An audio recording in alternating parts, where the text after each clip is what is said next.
Assalamualaikum warahmatullahi wabarakatuh. Selamat siang para pejuang cuan. Gimana kabar kalian di siang hari ini? Semoga kalian dalam keadaan sehat semua ya, dan saya doakan sukses semua buat kalian. Amin. Mantap jiwa ya. Dan tetap ya kawan, secangkir kopi harus selalu ada buat menemani kesempatan di siang hari ini. Dimana teman-teman kalau kita lihat bersama-sama ya, untuk perkembangan daripada sektor kripto kali ini seperti market cap di sini ada recover teman-teman. Udah berada di area 3,41 triliun dolar kembali teman-teman ya, udah mulai recover lumayan, mantap jiwa ya. Cuman volume belum menunjukkan perform yang positif juga karena volume masih dalam kondisi retrace sebesar 10%-an. Bitcoin dominance teman-teman ya, semoga saja lekas turun lah dari level 50%-nya teman-teman ya. Dan kalau kita lihat Fair and Greed Index ada penambahan 1 poin, kali ini berada di area 82. Price-nya daripada Bitcoin sedang bermain-main lah ya di area 96.000 something, 95.000 something ya kan, sampai di area 97.000 something. Dan kalau kita lihat bersama-sama, Ethereum udah mulai recover kembali sebesar 1,2%. Terus di sini kalau kita lihat Solana masih retrace ya teman-teman ya. SRP masih dalam kondisi recover sebesar 1,70%, dan di sini kalau kita lihat BNB juga koreksi, Dogecoin udah mulai recover lagi. Dan kalau kita persentasekan kali ini teman-teman ya, mayoritas sih teman-teman sekitar ya 50/50 lah kali ini ya, 50% dalam kondisi bullish, 50% dalam kondisi bearish. Ingat kemarin ada yang tanya XLM ya teman-teman ya, SLM itu akan tetap bullish ketika nanti kalau SRP ini masih kuat untuk bullish, pasti dia ngikut pergerakan daripada SRP teman-teman ya untuk SLM itu ya. Kalau SRP ini recovernya kenceng, SLM juga bakal kenceng teman-teman. Mungkin nice ke $1, oke itu untuk si SLM ya. Cuman ya tetap disclaimer. Nah kali ini kita akan fokus ke XRP-nya teman-teman ya. Nah, di tengah penyelesaian daripada kasusnya Ripple, di tengah kemungkinan besar kemenangan daripada Ripple atas SEC, di sini teman-teman kita bisa melihat sendiri ya, untuk beberapa hari terakhir ini pergerakan daripada SRP itu memang bullish banget ya. Dari 0,6 itu sampai di ranah 1,9 dolaran teman-teman, hampir menyentuh ke $2, dan tidak menutup kemungkinan dalam waktu dekat $2 sih easy gitu teman-teman ya, bakal tercapai. Nah, cuman ya kalian harus tetap disclaimer, yang mungkin beli di kepala 6, beli di kepala 7 hari ini kan tetap udah cuan dia ya, udah cuan. Jangan sampai cuan tersebut dijadikan screenshot ya, harus tetap yang namanya cicil dalam tahap taking profitnya. Nah, dimana sekitar 18 miliar dalam SRP hanya dalam 24 jam. Apa yang terjadi di baliknya? Apa maksudnya? Kita bahas bareng-bareng ya. Nah, dimana teman-teman kalau kita lihat bersama-sama ya, untuk SRP mata uang kripto terbesar kelima berdasarkan kapitalisasi pasar telah mengalami lonjakan aktivitas dalam 24 jam terakhir dengan volume perdagangan meroket hingga lebih dari 18 miliar hanya dalam 24 jam saja. Mantap jiwa ya. Dan perlu kalian ingat juga teman-teman ya, beberapa wealth SRP itu udah mulai pada memindahkan aset mereka dari exchange ke walletnya dia masing-masing atau ke cloud wallet mereka ya, alias akan ada penahanan dalam jangka panjangnya. Lumayan loh yang ditarik sekitar 36 juta US dollar, 22 juta US dollar, ada juga yang 15 juta US dollar gitu teman-teman ya. Itu mereka yang tadinya stay di market, ditarik dari market teman-teman. Mantap jiwa ya.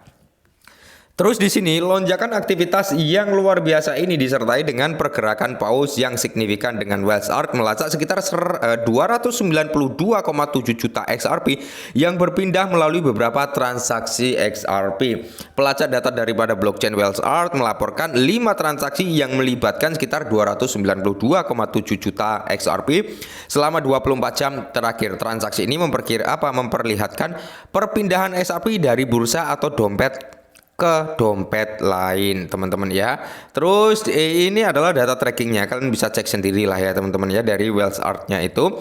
Terus di sini Wells Art melaporkan sekitar 120 juta XRP senilai 228,7 juta US dollar ditransfer dari Bithumb ya.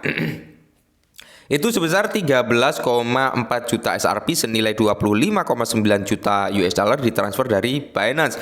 20 juta SRP senilai 35,9 juta US dollar ditransfer dari Adbit ke dompet yang tidak diketahui, atau bisa dikatakan ini adalah walletnya Wells tersebut, yang menandakan teman-teman ya, Kemungkinan besar lonjakan daripada SRP masih akan bisa berlanjut gitu ya. Dan kemarin waktu SRP di ranah 1,3 itu saya sempat taking profit, teman-teman, nunggu dia koreksi tapi nggak koreksi. Tapi kan taking profitnya nggak 100%. Jadi masih ada lah ya.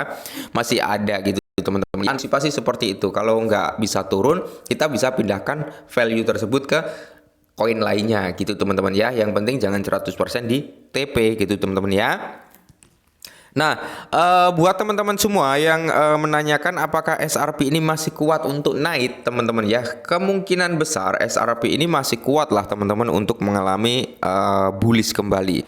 Nah, di sini kalau kita lihat chart daripada SRP teman-teman, yang perlu kita antisipasi adalah di range harga ini ya teman-teman. Kalau si SRP itu mau terjadi retrace ya, kalau mau terjadi retrace kita perlu antisipasi area ini teman-teman. Siapa tahu nih ya kan, siapa tahu dia bakal ke sini kembali ya. Nah, ini yang perlu kita antisipasi sebenarnya. Oke, jadi kita bisa melakukan DCI di sini.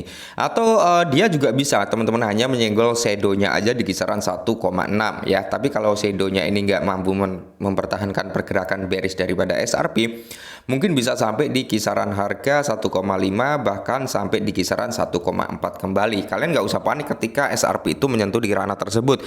Kemungkinan besar area tersebut akan menjadi area titik support baru bagi SRP kalau dia mau retrace ya. Tapi sentimen positif itu bisa membalikkan kinerjanya ya, yang saat ini udah mulai terlihat candle merah yang cukup besar teman-teman ya. Dan dia udah tertahan nih, udah tertahan di area gap pertama. Nah, ini ya, kalau kita turunkan time frame-nya yang jauh lebih kecil, mungkin kelihatan di situ ada area apa gitu kan. Nah, ini ya teman-teman ya. Nih, ini udah tertahan nih di area sini teman-teman. Kalau kita turunkan lagi ke 1 jam mungkin jauh lebih jelas lah ya.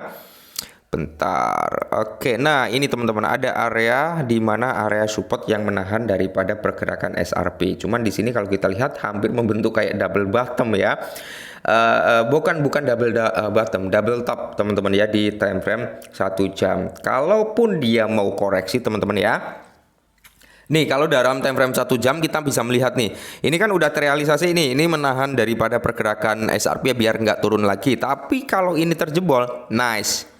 Ini teman-teman ya, areanya di area 1,7 atau di area 1,6an seperti yang kita bahas di time frame daily tadi, mungkin teman-teman ya di area tersebut. Dan terparahnya ini ya teman-teman, kalau kita lihat mungkin bisa sampai di kisaran ini. Nah, 1,5 atau di area 1,4. Cuman area pertahanan ada dua. Yang pertama ini udah mampu menahan, apakah dia akan terjebol? Kalau terjebol ada area kedua di area 1,7 atau di area 1,6, dan titik balik terakhirnya adalah 1,5 sampai di area 1,4. Jadi kalian siapkan aja lah ya. Kalau kalian yakin dengan SRP masih bisa bullish, kalau saya pribadi masih yakin teman-teman masih bisa bullish, mungkin sampai di ranah 3 sampai 5 dolar is okay. Bahkan bisa lebih dari itu ketika nanti memang seperti ETF-nya, seperti kasusnya itu clear, bisa lebih dari itu. Oke, mungkin ini dulu, semoga bermanfaat. Tetap disclaimer, kurangi sambat, dan salam cuan.